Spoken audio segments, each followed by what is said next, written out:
মালাকুল মউত যদি এসে যায় বান্দা, আর তোমাকে সাহায্য করা হবে। আল্লাহ বলে দিয়েছে। এজন্য প্রত্যেক পাপীর মৃত্যুই তারা আযাবের শুরু।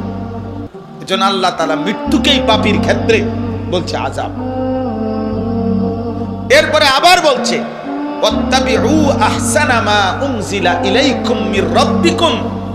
বান্দা, আবারও বলছি, আমি আল্লাহর পক্ষ থেকে নাজিলকৃত আহসান, সবচেয়ে সুন্দর এই কথা কোরআন, একে তুমি আনুগত্য করো, অনুসরণ করো।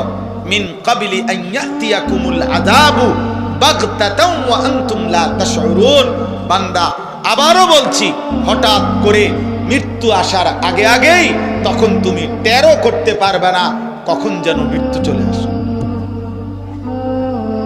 হঠাৎ মৃত্যু চলে আসবে, সেদিন তুমি টেরও করতে পারবে না।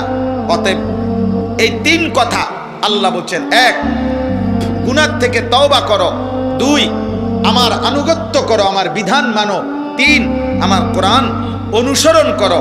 আল্লাহ বলেন এই তিনটাই, তওবা করো, আমি আল্লাহর হুকুমের আনুগত্য করো, আমার কোরআন অনুসরণ করো, এই তিনটাই তুমি করো মৃত্যু আসার আগে আগে, আগে আগে, আগে আগে। নয়তো একদিন এমন হবে যেদিন তুমি টেরও করতে পারবে না মৃত্যু আসবে, আর তখন তুমি আফসোস করবে। কি করবে? কি আফসোস করবে শুনেন। এরপরে আরো তিনটা আয়াত আছে, এই যে আমি শুনাই। আন তাকুলা নাফসুন ইয়া হাসরাতা আলা মা ফাররাতু ফি জামবিল্লাহ ওয়া ইন কুনতু লামিনাস সাখিরিন। আল্লাহ বলে নাফরমান তখন আফসোস করবে, হায় আমার, ইয়া হাসরাতা, হায় আফসোস, আমি আমার আল্লাহর কি পরিমাণ আনুগত্য ছেড়ে দিয়ে